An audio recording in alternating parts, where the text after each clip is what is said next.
எவ்வித குறையும் இல்லை. ஏன்னா அம்மா இருக்கிற இடத்துல எந்த குறையும் இருக்காது.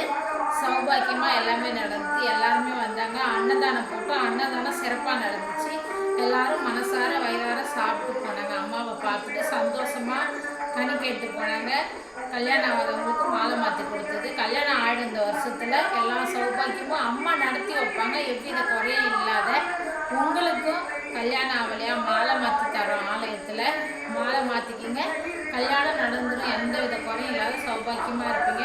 குழந்தை வர இல்லாதவங்க அம்மா கிட்ட வந்து என்ன பரிகாரம் பண்ணு கேட்டு தொட்டில் கட்டிக்கிங்க. குழந்தை வர இருக்கும். எல்லாம் சுமச்சுமும் கிடைக்கும்.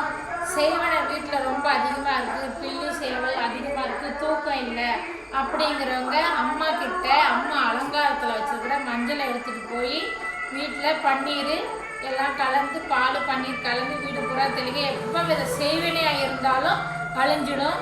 அம்மாவுடைய அந்த மஞ்சள் எடுத்துகிட்டு போய் வீடு பூரா பன்னீர் பாலில் கரைச்சி வீடு பூரா தெளிக்கணும். தெளிச்சிங்கன்னா எவ்வித சேவனையும் அண்டாது ஓடிடும். நல்ல நிம்மதியான உறக்கம் வரும். நிம்மதியாக இருக்கலாம். எந்த பயமும் தேவையில்லை. வந்து கோயிலில் பூசாரி கையால் வாங்கிட்டு போய் அதை செய்யுங்க. ரொம்ப தூக்கம் இல்லை, ரொம்ப தொந்தரவாக இருக்குன்னு நினைக்கிறவங்க அதை செய்யுங்க.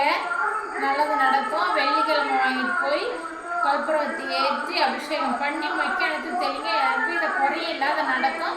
செஞ்சு பாருங்கள். உங்களுடைய சக்தி மேலும் மேலும் அதிகரிக்க அம்மாவுடைய சக்தி உங்களுக்கு கிடைக்கும். எவ்வித குறையும் இல்லாத கிடைக்கும். சரிங்களா? செய்யுங்க. நல்லதே நடக்கும். நல்லதே எல்லாமே இருக்கும். நாளை விடிகிற பொழுது நல்ல பொழுது எல்லாத்துக்கும் அமையணும்னு வேண்டிக்கிற சாமி. நன்றி.